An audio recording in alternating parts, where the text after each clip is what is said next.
Takeoff. 1, Raycroft speaking. Pressure coming here, pressure coming. We're 1.5 below. Stand by, 2 dives here, boys. We're looking at 10.5 and 42. Hi everyone, and thanks for joining us. It's great to have you along for another edition of the podcast. This month we have a real treat in store. We're bringing you 2 parts to this month's podcast, and when I tell you who we're talking to, it will become obvious why. This month's guest has literally done it all. He's become a spokesman for our sport and was kind enough to sit down for a good 90-minute chat. So to do all that justice, this month's podcast comes in a bumper 2-part edition. So who is he? Well, Kenny Reid has skippered 2 America's Cup teams under the watchful eye of Cup legend Dennis Conner. He led 2 Volvo Ocean Race campaigns and is more often than not at the forefront and the wheel of the world's coolest race boats. You'll recognise his easygoing, soft American accent for sure. He was a co-commentator in the last 2 Cups, and on top of all that is president of North Sails. I gave him the name strap once of the busiest man in sailing, and I've no doubt it still stands. But more than his CV, he's a spokesman, a voice of sense and reason. He has massive passion for the sport still, and a true understanding of the industry. I've interviewed him more times than either of us can remember, and as I'm sure you'll hear, we're great friends. We sat down together after a hectic day at the World Yacht Racing Forum in Spain. I hope you enjoy the time I spent with Kenny Reid. My dad was in the home delivery milk business. It is kind of a Cinderella story. I hated the thought of losing. Winning was everything. He said, get out there and don't look back, and there's a job here for you when you're done.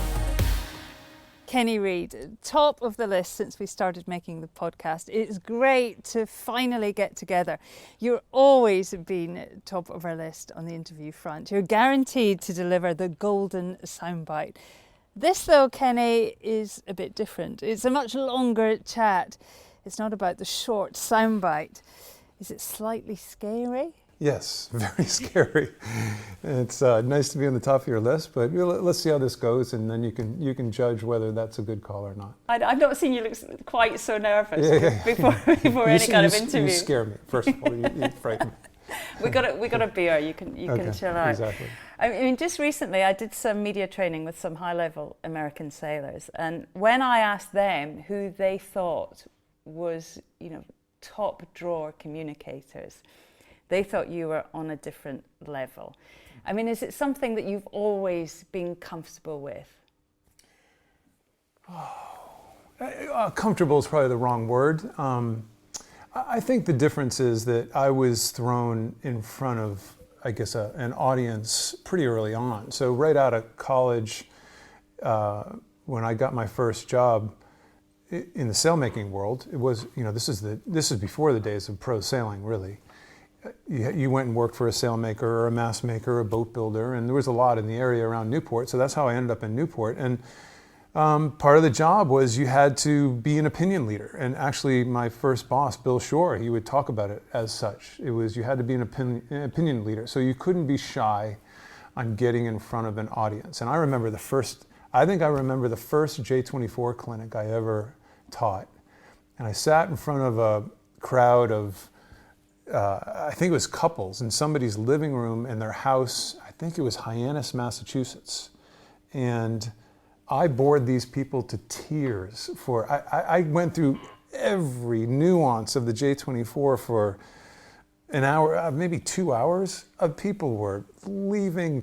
I think women were crying. I mean, it was it was a phenomenally boring night.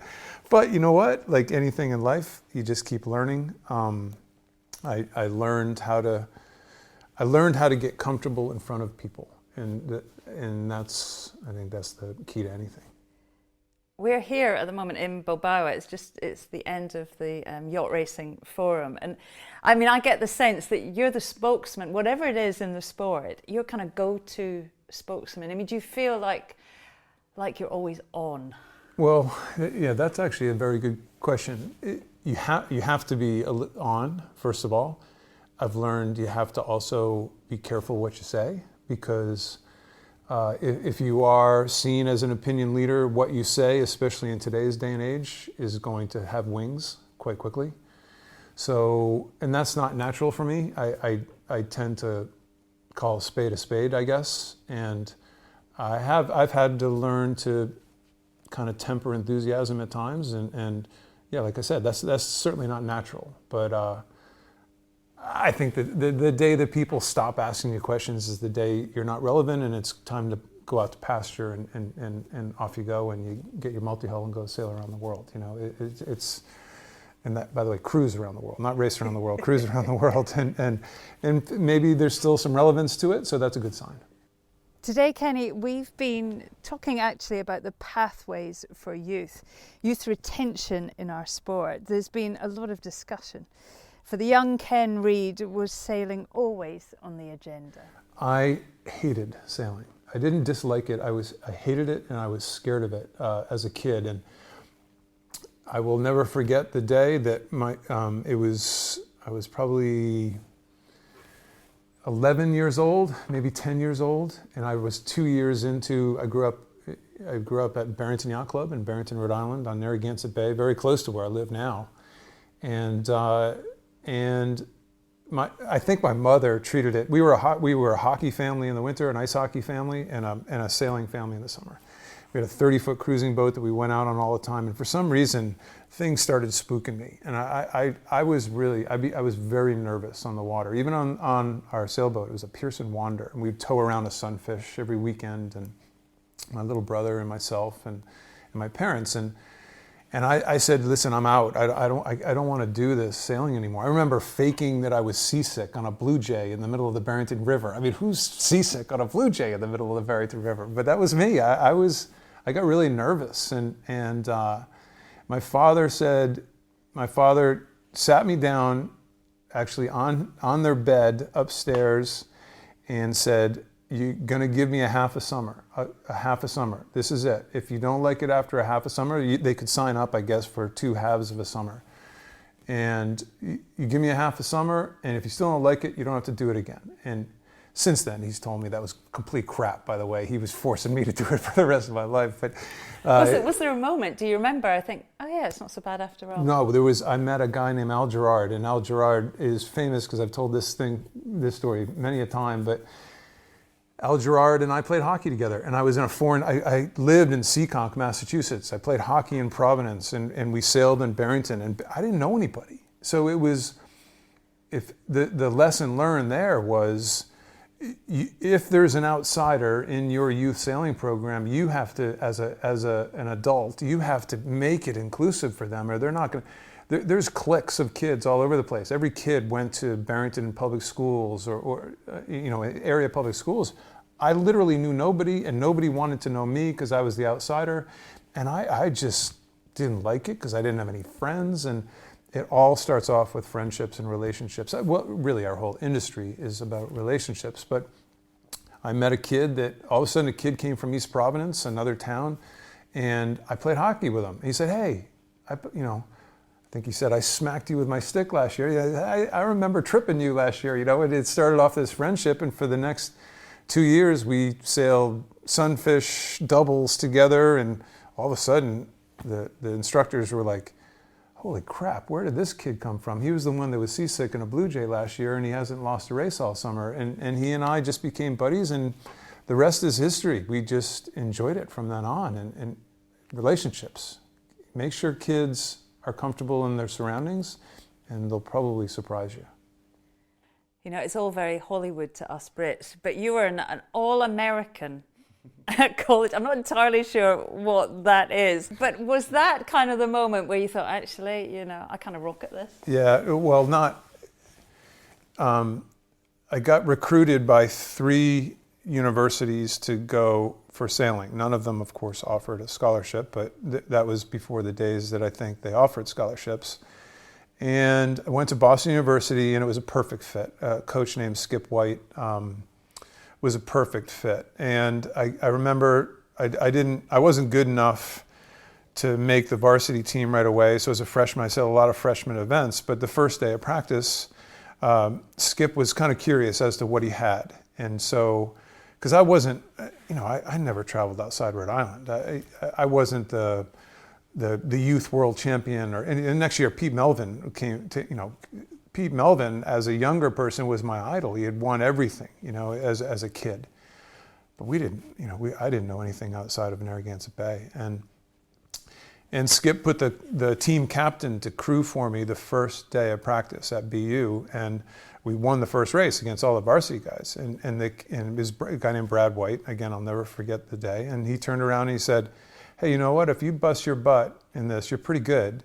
You could be an All-American by the time you're a senior. And I just remember saying, screw that, I'm going to be an All-American by the time I'm a sophomore. And so we won the freshman New Englands, and it just, everything is a building block. So you win this, and okay, what's the next step, and what's the next step, and what's the next step? And sophomore year, I was just good enough to be an All-American, and junior year, our team blossomed, and we won almost every national championship there was, and was College Sailor of the Year. And College Sailor of the Year is a big deal. Terry, and I think Gary Jobson still tells everybody he was 2-time College Sailor of the Year, and that's tough. That's hard to be. I mean, if you're not American, you don't. Yeah, I know. Don't get it. What is it, and why? Why is it such a big deal? I think there's 200 and something sailing teams in universities in the United States. At least there was at the time, and you're voted as the best sailor in the country, in university. And at the time, again, there was no pro sailing, and everybody went to college, and the college teams were the feeding ground to the future of the industry. And then, as that turned out, into pro sailing at the same time. So it was a big deal. And then you get recruited out of college, and before you know it, the boat builder, like I said before, the boat builders, the mast makers, the sail makers, they're recruiting you. And I went to work for Shore Sales in Newport, and I remember sitting down with Bill and Doug Shore the first day, and I'm like, what's my job? And they said, you just go win everything, and we'll sell sails. We'll teach you how to sell sails. And it's pretty much to plan. That's exactly how it worked. It was great. It is kind of a Cinderella story, actually. I was not the big recruit. Seekonk, my dad was in the home delivery milk business. We were good, solid, hard-working, middle-class family, and my mother was the athlete in the family. She was, she's actually in the Connecticut College Athletic Hall of Fame, and she, so. In what sport? I think she played 4 sports. She was softball, field hockey, basketball, and I think I went to her induction, and they might have said sailing, and my brother and I raised our hand and called BS to that because she hated sailing. I forget what the 4th was, but she was a 4-letter award winner in a 3-letter season, and that's why she was in the Hall of Fame there. It was kind of interesting. What did she teach you about sport? What did you take away from her? So she was the super competitive one. My father was maybe the more cerebral one. My father was the sailor in the family, and a natural. He's clearly a natural sailor. Anybody who ever sailed with him was a natural sailor. My mother always claimed that I learned to sail in the womb because she would go out. My dad had an S-boat, a Herreshoff S-boat, old wooden boat, kind of before their time, in a bendy mast. Exactly. And he's a natural sailor and still sails today. 80. He just had I think it's his 85th birthday. And my mother, unfortunately, passed away just before my first America's Cup. So she never really got to see kind of the crazy times. She never saw the 2000 Cup in New Zealand. Really tragic, and teaches us all to watch your health and don't smoke cigarettes. That's my words of the day for anybody out there listening. That's a big lesson. Yeah. You were young, straight out of college, you were working, as was the way, I guess, a lot of young talent then associated with a sail loft. Could you make sails? I can't actually see you cutting corner patches. Well, the deal was at Shore Sales that first summer in Newport, I'm going to ask you a question. What happened in Newport that was reasonably significant in 1983? Oh, we lost the cup. That was my first summer in Newport. And so I was in there. I sailed every weekend and I crewed for Bill Shore in the Lightning, and then he crewed for me in the J24. And there was a couple of years there where we never lost a regatta. We didn't lose a regatta in much those days, because we were kind of pro sailors before there were pro sailors. We were getting paid a salary for selling sails, but let's not mince words. We were pro sailors, so during the week I'm cutting lightning jibs and sticking them together, and there's always that phrase of never do a bad job well. Well, I didn't realize I was living by that, but I was a terrible sailmaker. Because I was thinking about, we could have lee bowed that guy at the weather mark as I'm cutting out some poor person's lightning jib and probably putting the broadseat on backwards or something like that. So I was not the best worker, but no, we had to learn every part of it. We were on the handwork bench, and I never told anybody after I stopped doing that I knew how to run a sewing machine, but I even knew how to run a sewing machine. And it was Friday afternoon sail made by Kenny Reid. Oh boy, it's probably not going to be fast. It's I don't know if you listened to Paul Carrott's podcast, but he said exactly the same thing. He spent a week cutting corner patches really badly. Yeah. And made sure he wasn't Did he asked do it to on do it purpose? Did he do it on purpose? He did. Yeah. See, I wasn't even smart enough not to do it on purpose. My mind was always somewhere else. I mean, looking back, even then at your successes, Kenny, I mean, you had range. I guess whatever it was, you seemed to deliver. What was your approach, I guess, when, you stepped on a boat for the first time? I mean, how could you adapt, I guess, your winning knowledge to whatever boat it was? I was a pretty intense dude back at the time. I think I remember the regatta where, and this is, I've heard the phrase many times since, but I'm a pure believer in, do you remember the day where winning wasn't as important as not losing? And that happened for me pretty early. I remember a J24 North Americans, I think we came in second or third at the end and just screwed it up. And I was so mad. And all of a sudden, I was mad at myself, and I was just intense. From then on, I hated the thought of losing. I didn't care about getting up on stage and getting a trophy. In fact, I might have 4 or 5 trophies out total in my house. But the thought of losing just drove me. Probably still, if my friends are listening to this, who I sailed with this past summer, they're probably saying the same thing. It's like, well, nothing much has changed. I think a lot has changed. I think I've actually chilled out quite a bit over the past several years. But at the time, I don't care if I was beer can racing.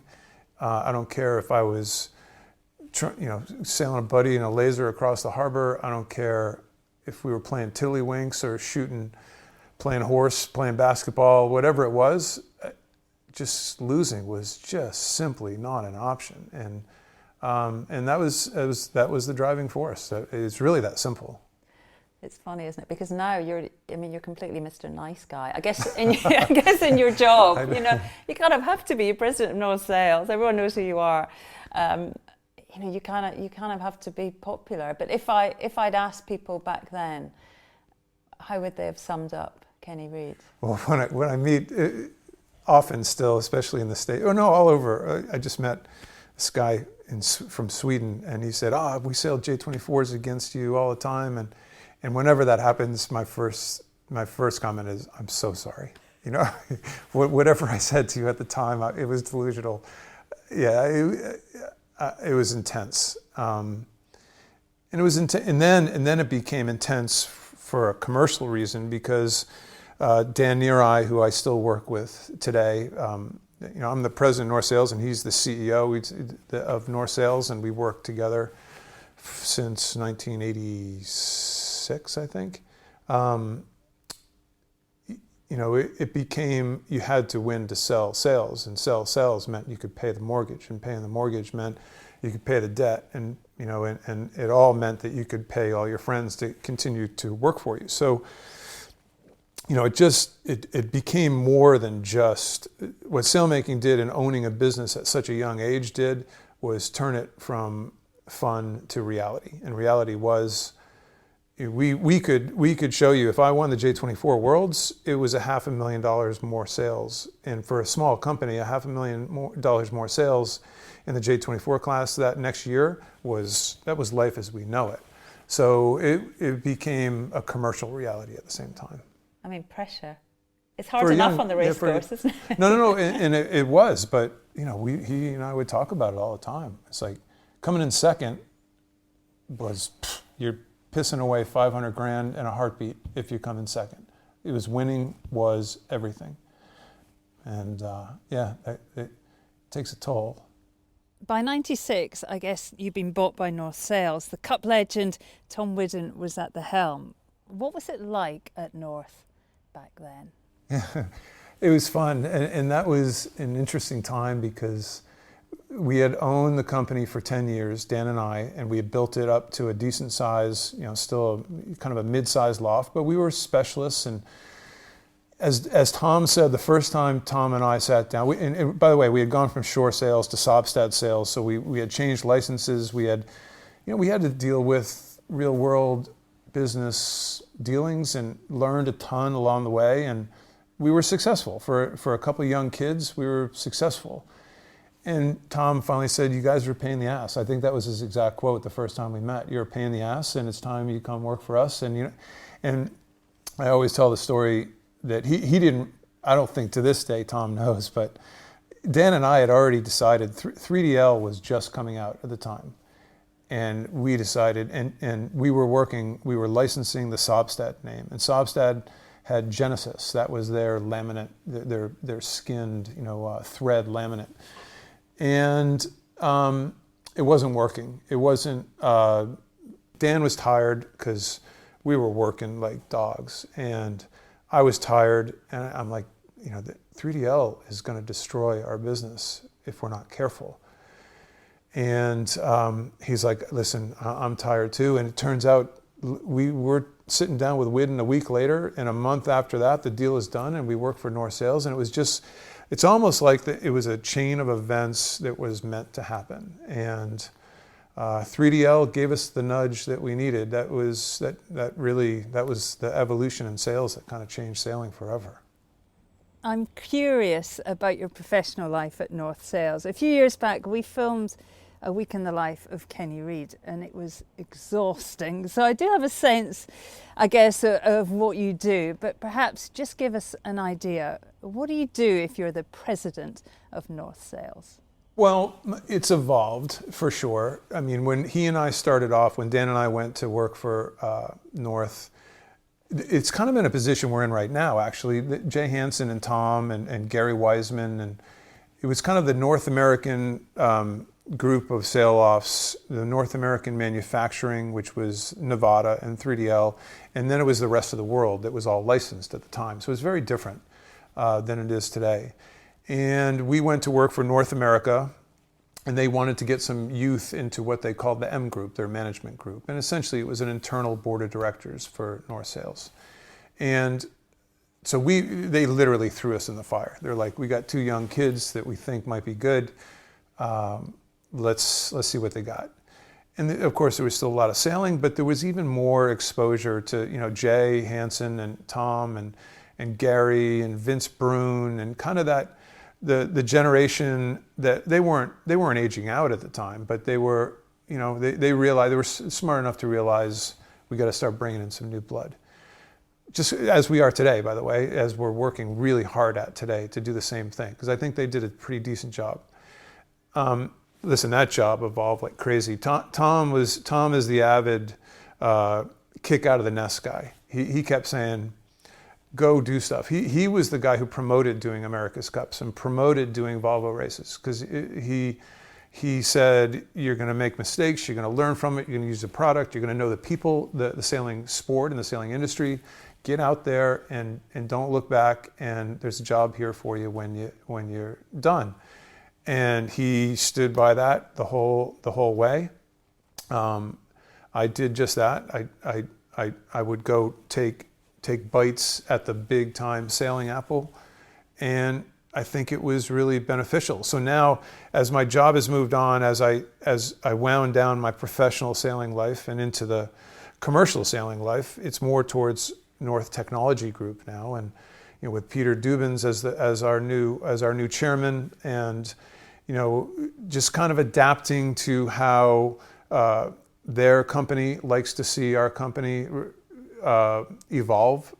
I guess that's the right word. But at the same time, it's a different company, whereas I have to do much more on the NTG side. I deal with the Southern Spars quite a bit, not as much with Hall Spars. We've done recent projects with Future Fibers. The kite company is coming along.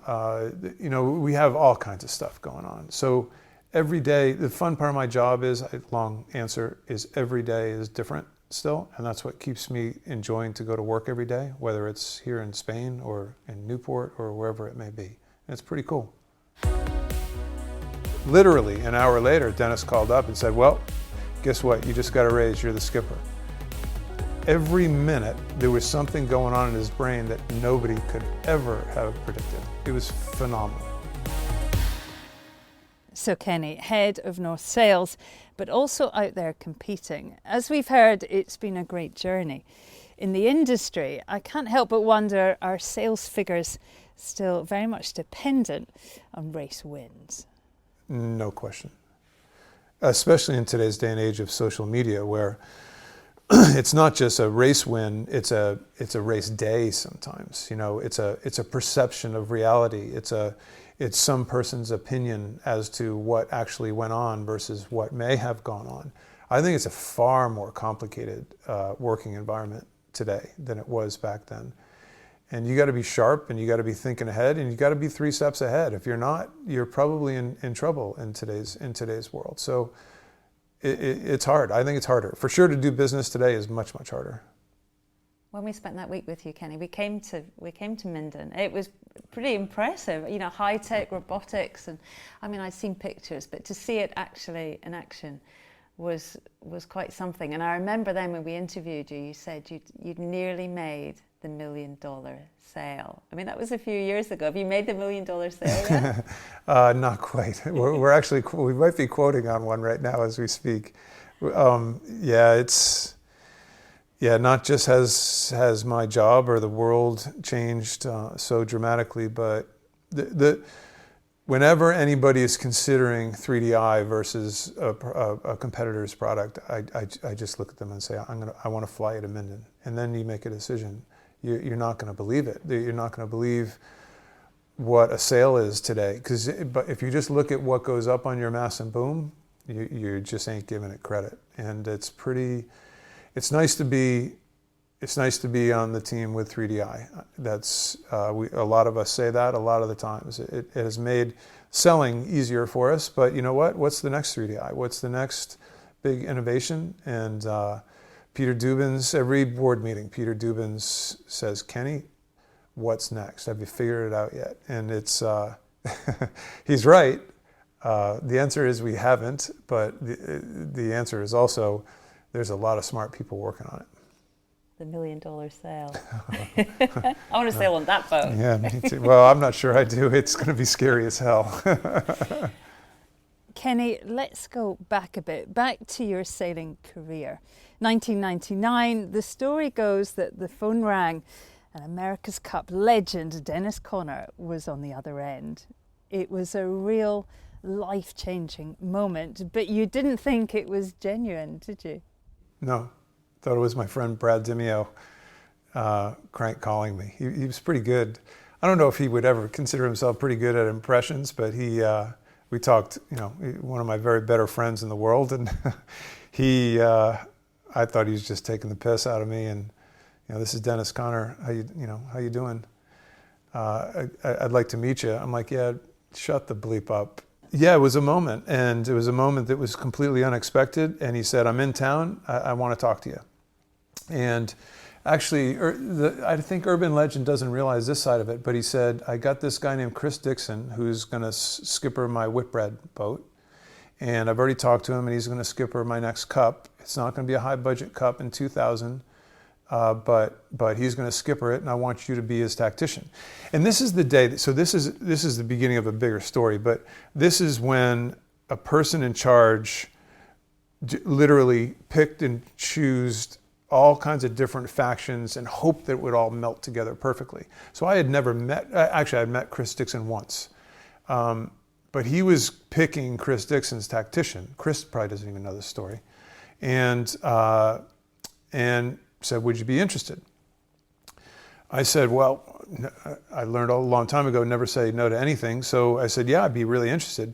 And it wasn't but 3-4 weeks later that Chris and Dennis had a falling out in the middle of the Whitbread race. And Chris got fired and he left. And literally an hour later, Dennis called up and said, well, guess what? You just got a raise. You're the skipper. And I'm like, what are you talking about? And he said, you're going to be the skipper of my next boat, and I need you to be in San Diego and, by tomorrow afternoon or something like that.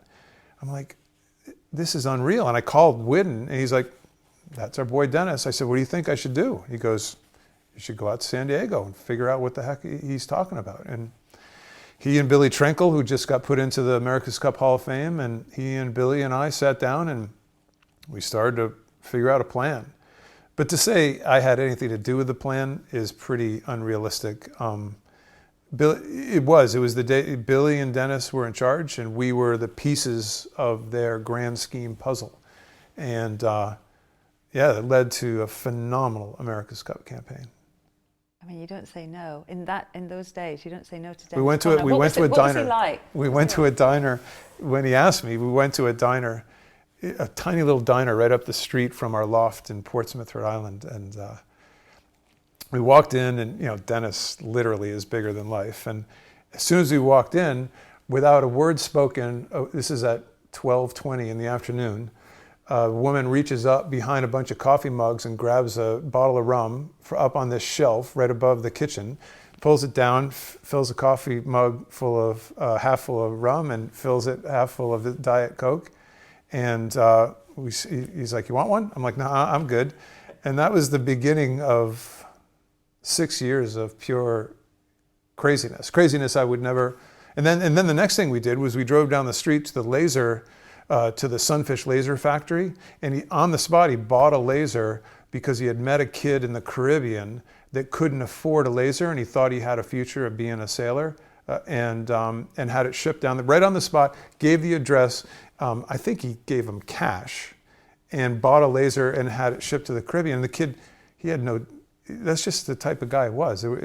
Every minute there was something going on in his brain that nobody could ever have predicted. It was phenomenal.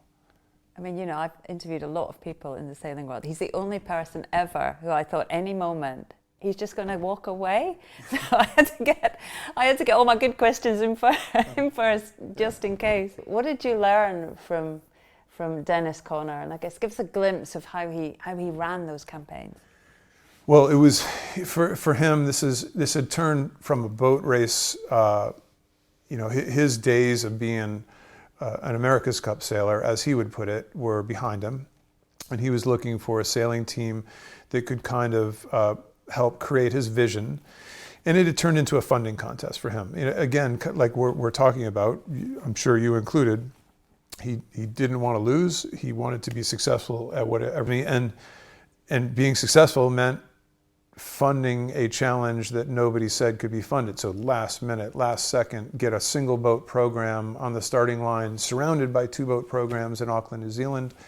And he took it on as his funding challenge. And he was the king. I mean, there's nobody who could walk up to somebody and turn him into a puddle right away. Like if Dennis wanted to make you a believer, Dennis could make you a believer. Just at the same time, and as the campaigns went on, if he wanted to make sure you understood that you weren't competing or doing something in a way that he thought was right, look out. So he never held anything back. And that was the one thing I always appreciated from Dennis. He gave you his honest answer and his honest evaluation of the situation. And it wasn't a forceful, you're committing to my vision, but it was, you better think twice if you're going to go in the other direction. He was,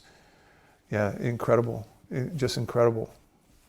You did 2 cups with him, those Kiwi cups. What are your memories of all of that? The first one was just, it was so late. Reichel Pugh designed a boat, and literally there was no input from anybody. It was just like, you design a boat, you make a mast. By the way, Dave Hirsch was our sail designer. Dave just designed a bunch of sails, and they were down to 4 or 5 people that we didn't have in the crew, and they're finally like, "Hey, Kenny, who do you want to bring?" And we kind of considered ourselves the band of misfit toys. It was the people that a bunch of other programs, in a sense, didn't want. And man, were we good. By the end, we were so good. And Tom, we weren't doing great in the first rounds. Peter Holmberg and Peter Eisler and myself were in the afterguard. And Tom came in and really kind of stabilized the thing. We called him our adult supervision. And he also fended off Dennis a little bit too, if truth be told. He calmed Dennis down off to the side. And all of a sudden we started winning. More. And before you know it, we're in the 3rd round.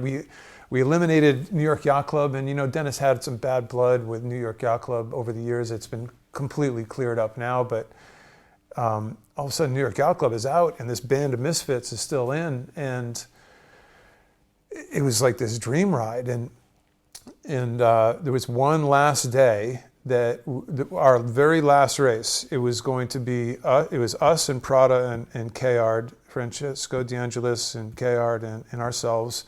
Two of us were going on to the next round. And we were sailing against Don Riley, actually, and their team. And all we had to do was win. And I think if we won, we were in a playoff against Prada to face Kayard in the Challenger finals.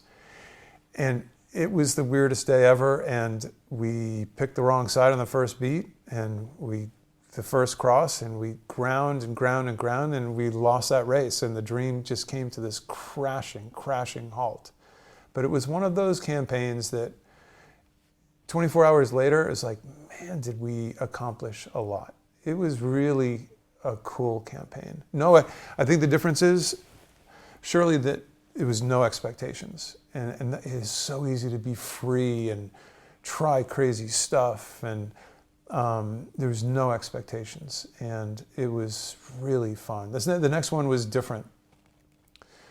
Dennis was still crazy Dennis. And he hired us all. He hired the nucleus right back right away. But the next time, all of a sudden, there's New York Yacht Club affiliation.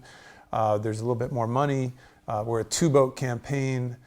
We sank a boat in training. It just seemed like nothing went right that next one. When the boat sank, Dennis took me, he's like, hey, we got to go on a sponsor tour. We got to go try to raise some money. So you and I are hopping. This is at noon on some day. He said, the plane leaves at 3. And I'm like, I don't have anything. He goes, so he takes me to his clothes store, which is a big and large man's store. I mean, I'm walking around in dresses for the rest, for 5 days. And he said, okay, the first place is we're going to Alabama. I'm like, going to Alabama? Okay, this is weird. And he gets up, he gets on his American Airlines flight, and again, not a word spoken. He sits down in first class in American Airlines, and one of the stewardesses just comes over with his drink and puts it in front of him. No, not even hello, Mr. Connor, nothing. That's how often he went flying. They just knew him. And halfway there, he said, I got to get up and hit the head. And I looked down in front of me, and there's 2 tickets to the Super Bowl, to the Patriots game. I was an avid Patriots fan. So we're not going to Alabama. We're going to New Orleans first. And these next few, he determined that I thought he was crazy at one point. For some reason, he thought I was crazy. I thought he was crazy and I was going to flee. So it was this 2-story apartment building with an old grinder from way back named Kyle Smith. Dennis was downstairs, I was upstairs. He was sure one night I was going to try to escape because I thought this whole thing was insanity. So he slept across the stairs on the top of the stairwell. I thought he was going to roll down the stairs halfway through the night. I was on a couch, and there's Dennis Conner 15 feet away, snoring away, because he wasn't going to let me leave, because he just got convinced at one stage I was going to try to flee.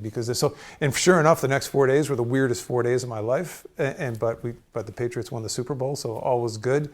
And it was just a glimpse into his world. It is so non-conventional that you learn to think outside the box every minute of the day. There's no rules. The rules are what you make, and Dennis Conner was the king at figuring out how to, whatever rules there were, how to make them fit to his vision of where he wanted to go. Did you want to flee? No, I was hooked at that stage. I was hooked. And then Tom shows up the next morning. So it's Kyle Smith, Tom Whidden, Dennis Conner, and myself sitting in the end zone watching the Patriots kick the winning field goal with 3 seconds left. Adam Vinatieri kicks a winning field goal, and no, I was hooked. I was in. Anything could happen at that stage. I was fully in. And we flew around the country to meet up with his old buddies. And sure enough, he's raising money all over the place. And it was just, every day was insanity. It was really something else. I mean, you're smiling when you're talking about it. It was I guess it was a crazy, mad period of your life. That ended terribly, unfortunately. I mean, in what way? We just didn't live up to expectations. As good as we were in the first Cup campaign, that's how badly it ended in the second Cup campaign. It was a day and age. I always equate it to Team New Zealand broke the model of the Dennis, in a way, the Dennis Conner model of putting a team together. Dennis, you choose a foil designer, and you choose a hull designer, and you choose a mast designer, and you choose a sail designer.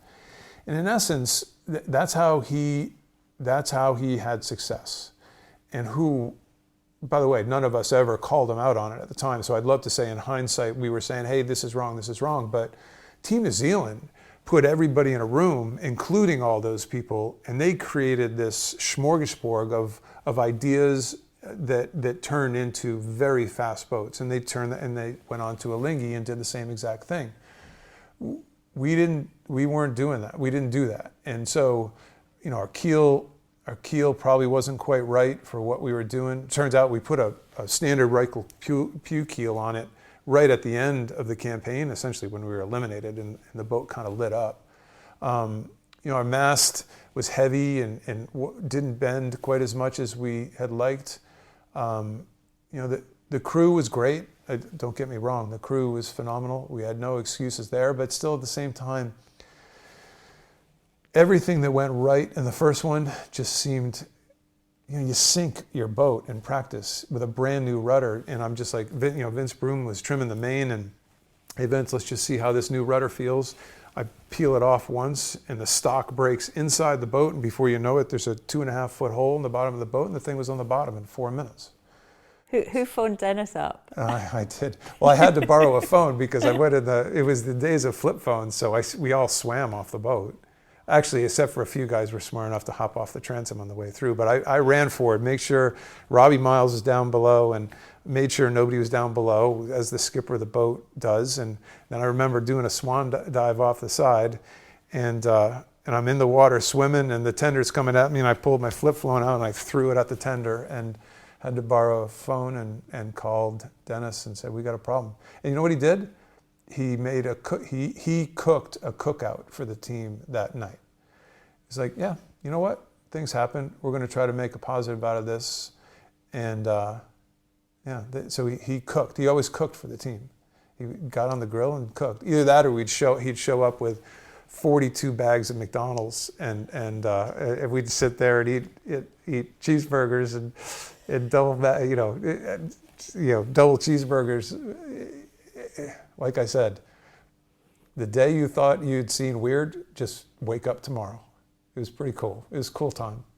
That's hilarious. I mean, you were pretty young. I mean, you know that feeling. I can see you're thinking about it now. That feeling, you're a young guy, you're at the helm of a boat in an America's Cup campaign. I wonder now, you know, we will talk about, you know, our involvement now in the Cup a bit later, but, you know, if you'd like to be involved, if you can sense, you know, that feeling even now.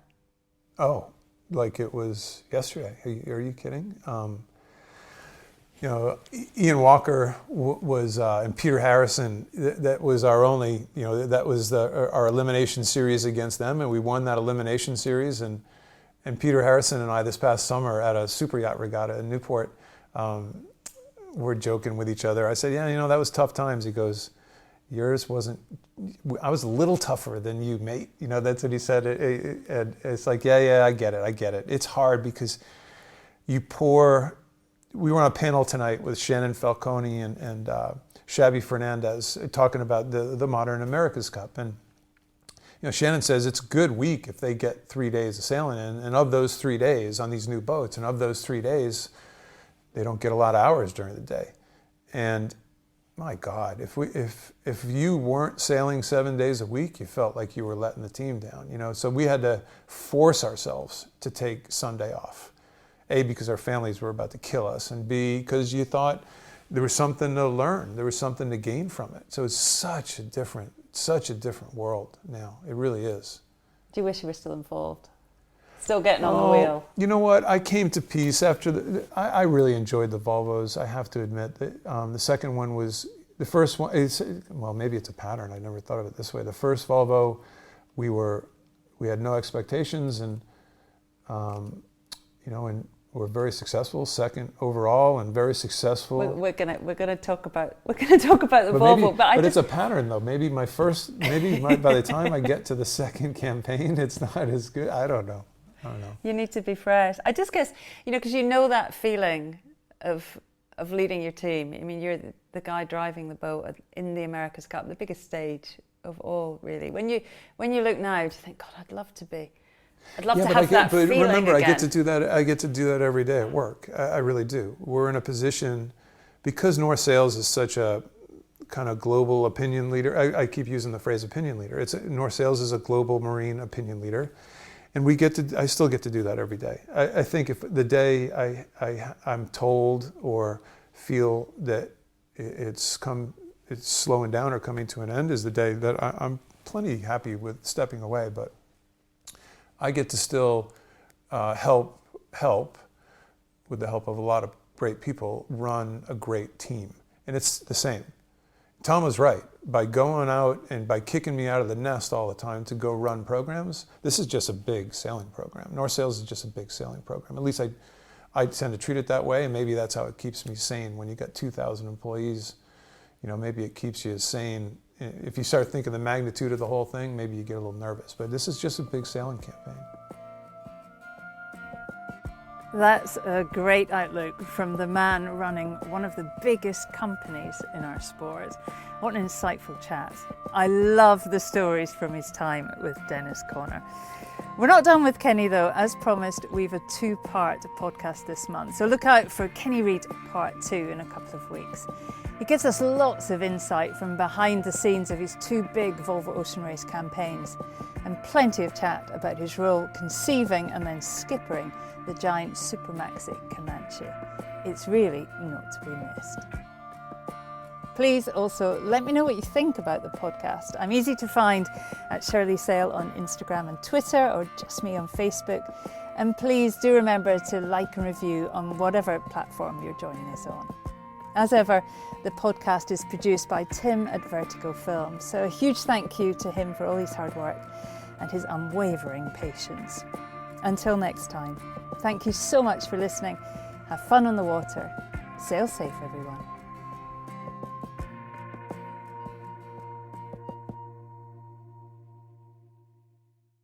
This is Castle 1, Raycroft speaking. Pressure coming here, pressure coming. We're 1.5 below. Stand by, 2 dives here, boys. We're looking at 10.5 and 42. This is Castle 1 standing by. Out.